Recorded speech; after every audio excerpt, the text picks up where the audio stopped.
All righty. Welcome. Let's pray.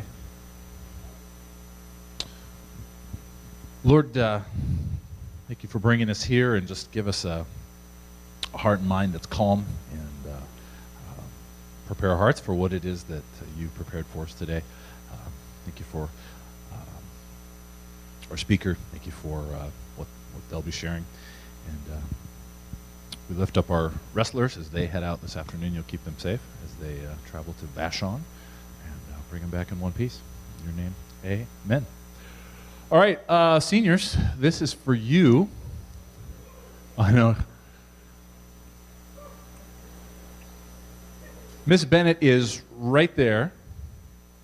Seniors, as soon as chapel is over, you need to go see Miss Bennett to take a class vote on something. So, and I'll put up this picture to remind you at the end, but that's just seniors. So if you're not a senior, don't go up. I mean, you can say hi, but that's weird if you go. So, Market Day. I think I have a couple of Market Day announcers here. Please welcome Ms. Tricia Larson to the big stage. And Dylan? Yeah.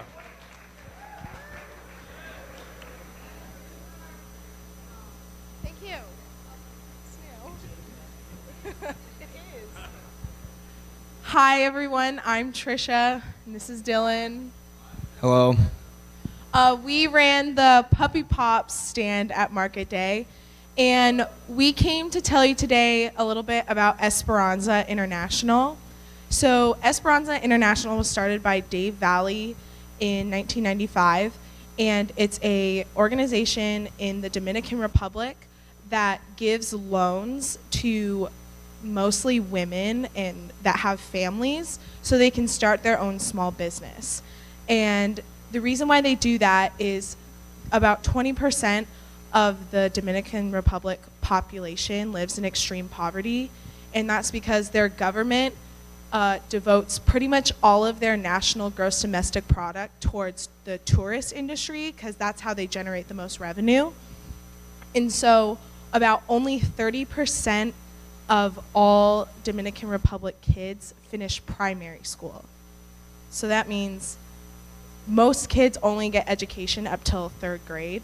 And they also don't have clean water. Over half the country doesn't have access to clean water and toilets. So it's a really impoverished country. And what we wanted to tell you is Market Day this year, we made about $680 in profit, all the stands combined. And so that means you guys just supported about 7 families down in the Dominican Republic.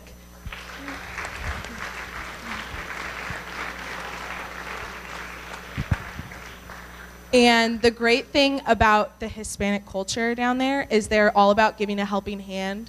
So when we help them, they go and help others, and their businesses get to grow. So they're all about giving a hand, not giving handouts, but basically giving them a little leg up. And because of people like you, their lives are going to be better. So we just wanted to thank you so much. We had a lot of fun. It was really hard. We got to experience what it's like to create a small business ourselves. And yeah, so thank you. Thank you.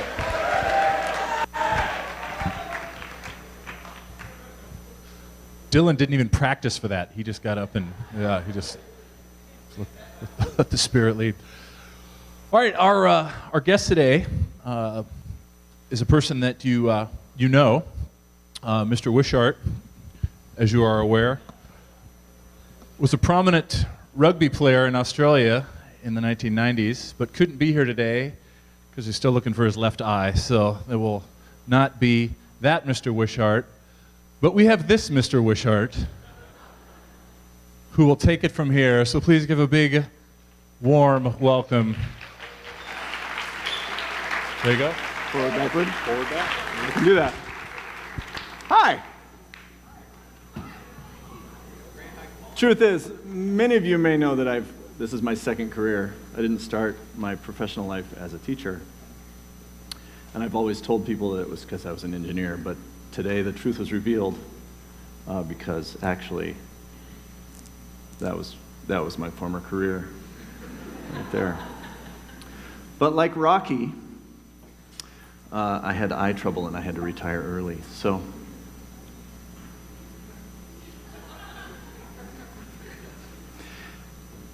here we are at chapel. You've spent 4 hours in class today, now 40 minutes in chapel. Best part of your day, best part of my day. I love every week sitting on the carpet back there where who knows what has happened. And I lean against the wall and I just think, this is what it's all about.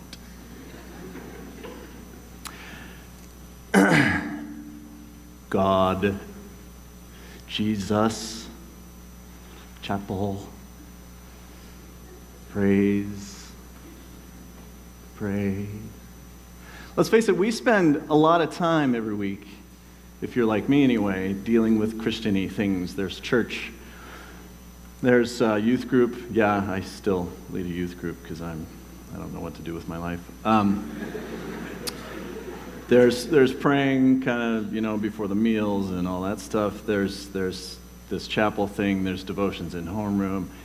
And I don't know about you, but now and then, Christianity seems to feel a lot more like a list of activities than it does about a way of living. And so I don't want to stand up here and listen to myself preach, because I hear enough of that already. And you probably don't want to hear that either. So today I'm not going to preach, or at least I'm not going to try to preach. Instead, I'm going to tell you a story that comes from my life. And it's a story that is one of the most influential, maybe the most influential story that explains how I came to be who I am today, sort of what I feel is important and how I try to live and that kind of thing. And I hope you can take something away from it that's useful. If not that, then at least I hope it'll hold your interest. I also want to state really clearly that if my story today, which is just part of who I am, encourages you in some way to tell a story that you have to someone else, like me or a friend or anybody, do it, because you might not have another chance, and you should take advantage of it while you can. So, my story. I'll start at the very beginning, because in The Sound of Music, that's how they do it, and it works.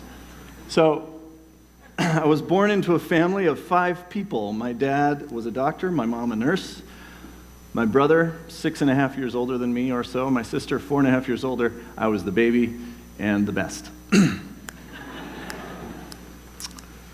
My earliest memories, I want to give you a sense of what formed me, and to do that I want to tell you 4 of my earliest memories. 3 of these happened when I was 4.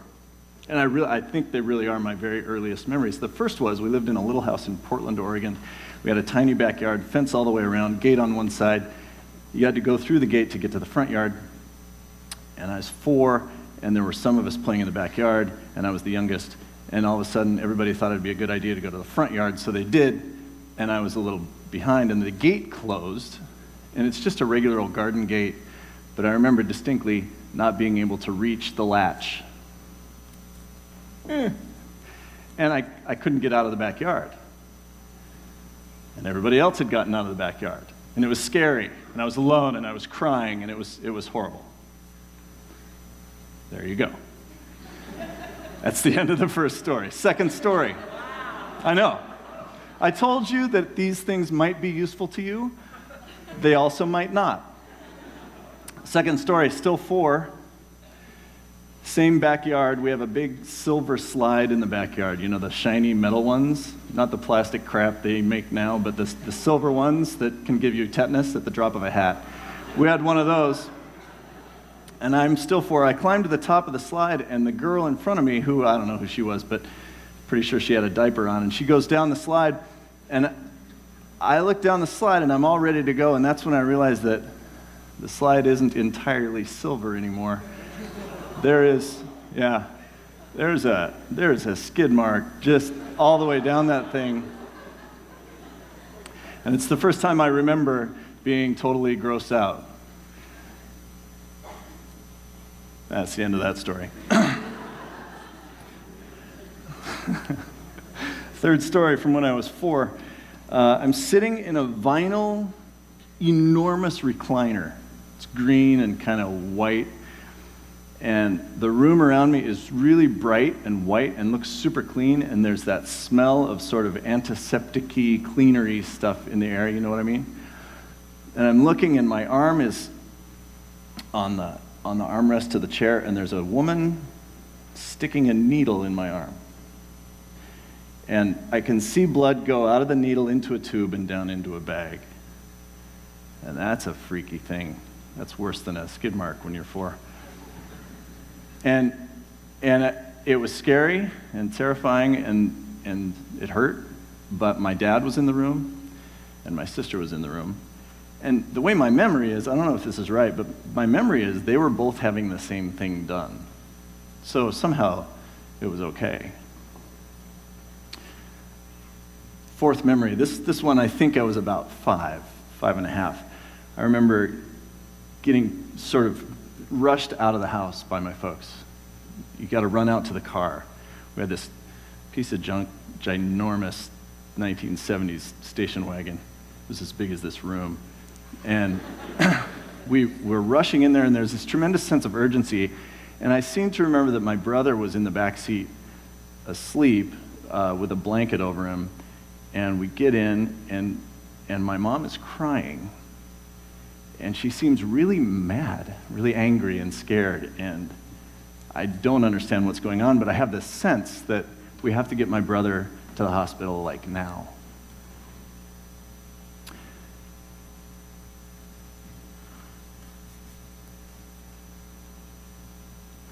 I need to warn you about something at this point. You can probably tell this isn't all going to be lighthearted, fun stuff.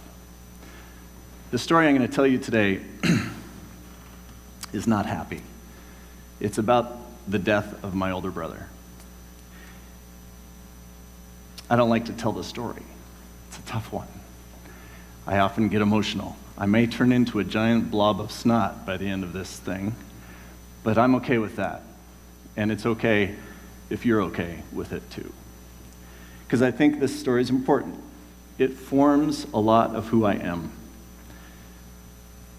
So maybe you have a similar experience. And maybe hearing a story about death is the last thing you want to do right now. And I totally get that. So this is a warning that that's coming. And I ask you to hang in there with me.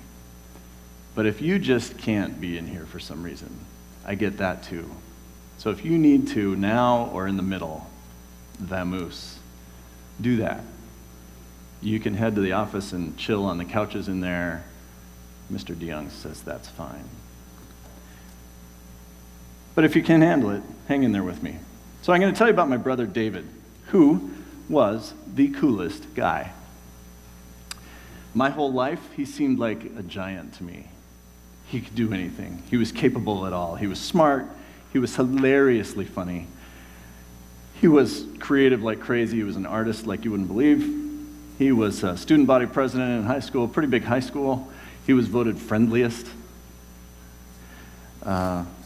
He was a remarkable actor, and everybody just seemed to love him. He was one of those people. When I was in high school, in fact, he was in his early 20s, and I had some really good friends, but no doubt about it, my brother was my best friend. He's one of those friends where you could just hang out and do nothing and say nothing, but kind of say everything at the same time. You know what I mean? You could just be, and it was cool. Thanks for the reason up here, by the way. Is this from Karen? Where's Karen Katzenberger? No? Who's this from? D-Lo? No? Whoever you are, you're my favorite. So, best friend. But now I'm way ahead of myself. So I need to tell you about some of what David experienced that made him into the person he was, that influenced me so much. So, we got to go way back again. 3 years before I was born, which is like 1823. David was 4, and he was diagnosed with a form of leukemia. And you may know leukemia is a blood cancer, and it can be pretty bad. In fact, the type that my brother had, when he had it, it was fatal virtually every time.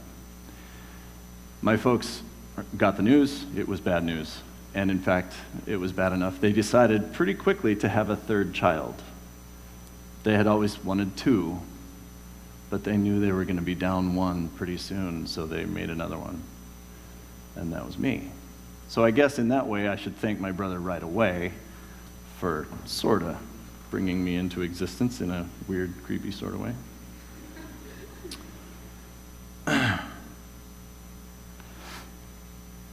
So the doctors gave my brother 6 months to 2 years. But long story short, he managed to survive with leukemia for 6 more years. So he's 10 years old now, still got leukemia, still bad. In fact, he's really out of treatment options. The doctor says, there's really only one other idea we have for you, and that is a bone marrow transplant. Maybe you've heard of those. When my brother had his thing, they were brand new. I think the number was 11 people they'd been tried on 11 people. He was really new to the idea. A whole bone marrow transplant idea is you take the sick person, the blood cancer person, and you try to kill off their own blood supply.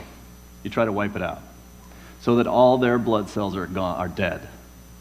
And just at the right time, you bring in somebody else's blood cells, and hopefully you get the sick person's bone marrow to start regenerating the new blood cells. And if it works, that person has a brand new system for generating blood, and none of their cells are sick. That's the idea. It had worked one time before on an identical twin pair of siblings, but it had failed 11 times on regular siblings. But it was their only option, so they went for it. I'm pretty sure the memory I have of giving blood was when I was being tested to see if I was a compatible donor. Not positive of that, but I think so. Turns out my sister was a little better match, and so the transplant happened, and lo and behold, success. It worked. My brother is kind of famous because he's the first non-identical twin successful cure of leukemia by bone marrow transplant. Isn't that something? Right? Yeah, so famous. Some things you don't really want to be famous for, but he was. Now, about a year and a half later, he's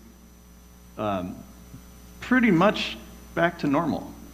His immune system's still weak, but he's back to normal.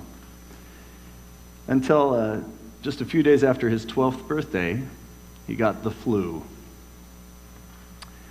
But the flu kept getting worse until he was losing consciousness, and it wasn't looking good. And that's, I think, when I remember being rushed out to the car and driving him to the hospital. And we found out that he now had meningitis, which was totally disassociated from leukemia, different problem, horrible luck. Meningitis is an infection of your brain and spinal cord. And if it sounds bad, it is. So my brother went into a coma. He was in a coma for 3 weeks. He's on a respirator the whole time, and it was bad. Until one day, my dad walked into the room, and my brother looked at him and said, "Man, I'm hungry." And he was back. No brain damage, but all that respirator stuff and some of the stuff maybe from the leukemia treatment meant his lungs were pretty damaged. And the damage, unfortunately, was progressive, so it was getting worse. From that point on in his life, my brother couldn't walk very far. He certainly couldn't run. He couldn't walk stairs without getting really out of breath. He didn't grow really anymore. He was 5'3" and 75 pounds at his biggest, most robust self. That's not a big person. So looking at him, he wasn't much to look at. But as a person, he was incredible. His trial and suffering and pain and all that had been, and an amazing younger brother, I like to take a lot of credit for this, had produced in him a phenomenal sensitivity and generosity to other people. Complaining was not part of his makeup. It just never happened. I literally never heard him say anything to the effect of, "This wasn't fair." He was the least bitter or pessimistic person I've ever known, and that's straight up true. Now, at the same time, he was honest enough to tell you what you needed to hear. Like when I was in 7th grade, I remember, it may surprise you, but at the time, I did not think I was cool enough. So at school, I remember this distinctly, I decided the first step to remaking my coolness vibe would be to create the cool walk, to adopt the jock walk. You know the jock walk. You could do it with me afterwards, so I guess you can't do it with me. You can do it later. You can practice. Some of you already know it. You kind of point your toes in, you bow your legs a little bit, and you get the strut. Oh yeah, the jock walk. I thought of it one morning and I thought, I need the jock walk. I see it around, other people do it, I can do it, I'll be cool. I did it all day. I got home, I'm feeling good about myself, well on my way to cool. My brother looks at me and he says, oh, you got the jock walk, didn't you? I'm not making that up, he said that. I'm like, I don't know what you're talking about, because I could tell he wasn't impressed. And he looked at me and he said, Rod, you don't need to do that, do you? And I looked at him, and I thought about the jock walk, and I thought, no, that's stupid. And I never did the jock walk again. My brother told you what you needed to hear. By the time I was in high school, David and I were really tight. He was early 20s, he had an apartment, it was cool, I'd go there, I'd hang out, we'd go to movies, we'd just be brothers and really good friends. By then, he was breathing on an oxygen tank all the time, so he had a little tank he'd carry around with a shoulder strap, kind of looked like a backpack. A tube would come out and go into his nose. It was just who he was, and I didn't think anything of it. Even though he was clearly getting worse, I was totally in denial about that. By the time I was a junior, David's lungs had really deteriorated more. The oxygen level kept going up and up and up, and it was getting less and less effective. And finally, the doctor said, you know, there's kind of one thing left we can try. Well, maybe two. A lung transplant would be one, but another thing we can try is a tracheotomy, which is when they put a hole in your throat right there, right above the bone, into your airway. And it gets rid of all this from your mouth to your throat for you to have to breathe through. So it's a much quicker pathway to your lungs, right? So you can breathe more efficiently. So they decided that's what they do. My brother went into the hospital. It's kind of a big surgery. I'm in there. They wheel him off. Say, see you later. You know, something really meaningful like that. And I hear that in the operating room, his heart stopped. And they got it going again, but things are not going well. He's in there forever. And it doesn't sound good. And I'm going crazy. And I have that just panicked, out of control, don't know what to do, don't know where to be, don't know what to do, don't know who to talk to, I don't know who I am, don't let this happen kind of feeling inside. And I remember trying to calmly walk down the hall and go down the fire escape stairs, and I get to the parking garage, and that's when I just let it out. And I'm running up the parking garage ramp, one after another, and I'll tell you, if you capture that and participate in a sport, you could win anything, because I felt like I could run forever. And I'm sort of crying and praying and panicking and running all at the same time, and I ran and I ran and I ran, and I made deals with God, and I tried to figure out the magic words. And when I was out of gas, I went back to the room, and David came back into the room eventually, and lo and behold, my little parking garage run worked, because he recovered. It was amazing. He moved home, couldn't really live in the apartment anymore. He applied for a lung transplant and got denied. But he was still the same guy. Positive, generous, never looking at himself or his own situation, never feeling sorry for himself somehow. And then in October of my senior year, so I was 18, my mom and my brother decided they needed to go down to Portland, where my brother's main doctor was. We lived in Yakima. And maybe they invited me, I don't know, but I decided I wasn't making that trip because it sounded like a bummer. And there was a Young Life retreat the same weekend, and there would be girls there. And I thought girls were cool. whether or not they did the jog walk. So, I went on the retreat. It was in the mountains, there was snow, there were three-wheelers, which they still made back then. There were some quads, there were cute girls. There was some singing, there were girls. And on the last night when we were there, where the group was kind of sitting around talking about what they had learned and what was important and meaningful and stuff, and this girl, she was cute, I remember, she said, I learned a new verse this weekend, and I think it's the coolest verse ever. And it was Romans 8:28. Maybe some of you know it. And she thought it was great. And when I heard her say it, I thought, well, that's a cool verse. I like that verse too. For those who love God, all things work together for good. That sounds awesome. And in my life so far, it had kind of worked out. If you forget about all the sickness and disease and illness and stuff that my brother had had, he was still ticking, right? And I said the prayer right somehow, and I claimed that all things would work together for good, and he was still alive, and he was still my best friend, and it was working. I love that verse. So the next morning, the retreat was over. I went down to the parking lot where parents picked us up, and my dad picked us up, and I got in the car, and I looked at him, and I knew immediately something was wrong. And he said, Rod, we got to go to Portland, and we got to go there right now.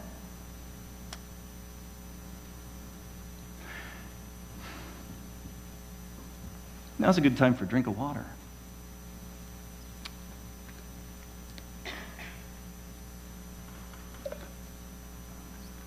We got to go now because David's not doing well and it does not look good. And I got that same feeling inside, that panicky, don't know what to do, get me out of here kind of feeling. Got in the car. 3 hours later, we get to Portland. I walk down the hallway, kind of run down the hallway to my brother's room. And as I come through the door, they're wheeling him out on the way to some little minor surgical procedure-y thing.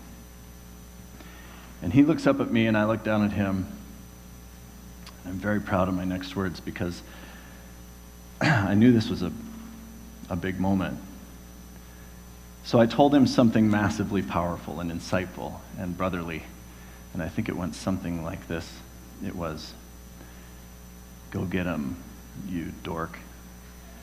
Or, something loving like that. Pretty sure the word dork was involved. And he smiled at me, and they wheeled him off down the corridor. And I was terrified, I was scared, but I also knew that I had my secret weapon. So pretty much right away, I found the stairway, went down, found the parking garage, and ran. And tried to remember exactly how I had prayed before, and tried to pray the same way, because there had to be some sort of secret, right? And now I even had an extra weapon. I had this thing, all things work together for good. And I know what good means, and losing my brother is not good. So I run and run and run. I get back to the room. And I'm feeling okay, but it didn't work this time. So over the next few hours, I just watch him slip away, which sucks.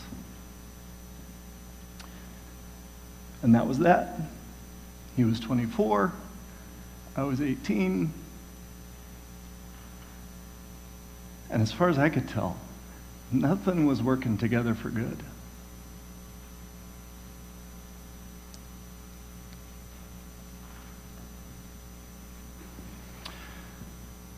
I'm older now. I've learned some things. I'm going to tell you the big one that I've learned, the big few maybe. First, who we become in life and what we leave behind in life are defined by our relationships.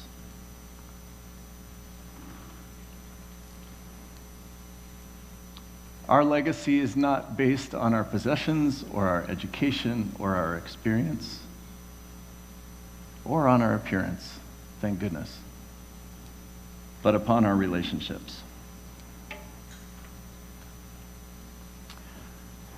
And most importantly, maybe, if those two things are true, The good news is we have powerful influence over what our relationships are like. I was profoundly influenced by my brother, by his refusal to claim the victim card that he could have claimed so easily, by refusing to be sorry for himself, by his quiet but profound faith. He was not an in-your-face Christian, far from it. He simply lived his life Christianly. He had no patience for judgment or for bitterness. He treated all people, extravagantly well. He was true to his word. He asked about others far more than he talked about himself. He listened. He was courageous and generous and fun. It was qualities like these that defined our relationship and also influenced the sort of person I would become. You know, if David were a selfish, bitter jerk, I wouldn't be talking about him right now. I wouldn't be telling his story. I wouldn't miss him every day. I wouldn't know nearly as much about love or integrity or courage or joy. My brother's legacy in my life is enormous and beautiful, and I wouldn't trade it for anything. But I'll be honest, Romans 8:28 still kind of gets me. It's hard for me. It's hard for me to look around and see the suffering in the world and believe that somehow God is working for good. But when I get past all that and really look at the context of Romans 8:28, I see that it isn't promising that we will be shielded from tough stuff. Far from it. It's promising that God is with us in the tough stuff. Christianity is no key to an easy life. Jesus himself promises that life will be hard. 8:28 is a promise that even in our groaning and our weakness, God is working for us, producing good from lives lived in faithfulness, and guaranteeing good for us during our lives and after they're gone. That's why we can be so sure that every detail in our lives of love for God is worked into something good.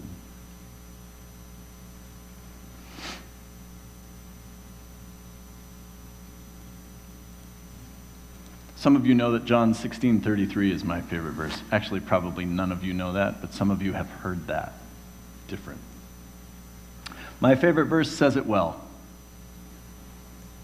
Jesus himself makes two promises in this verse. First, he says, in this world you will have trouble. If anybody tells you Christianity is the key to an easy life, they're wrong, and they're not telling you the truth.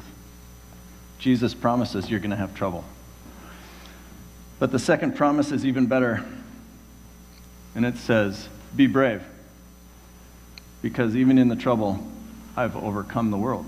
I'm bigger than the trouble. That's pretty astounding. I know David's life worked for my good. His passion for life and for others made me a better person and continues to make me better. He gave me a much clearer perspective on what is important. He left me a powerful legacy of goodness.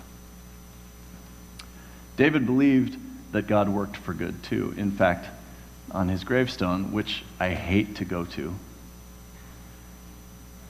but on his gravestone, we inscribed a quote from him, words that he told my mom on the morning that he died.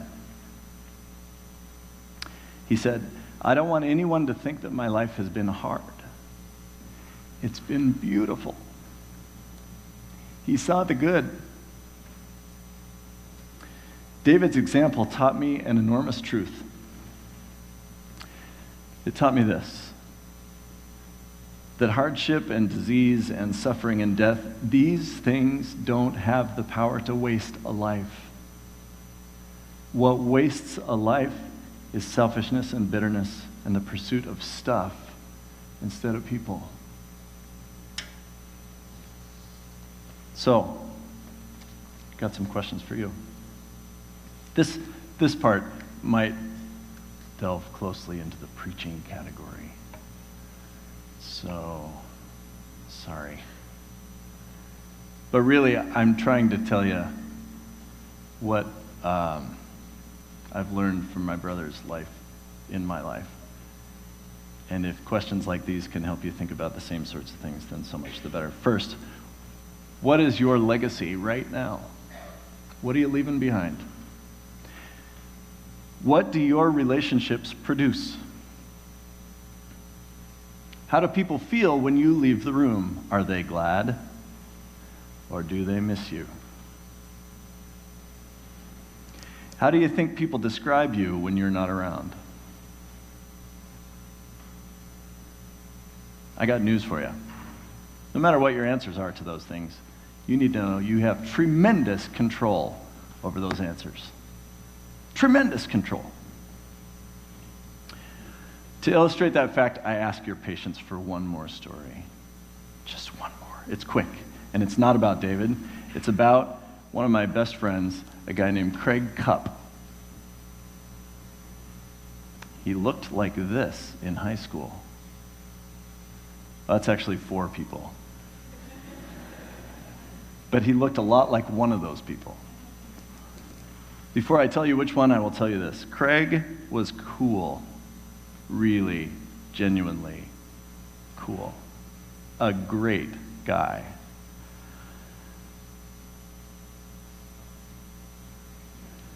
That was Craig. Not everyone in my school was as cool as Craig. Like that guy. Not as cool as Craig. In 1985, short shorts were pretty cool. Those shorts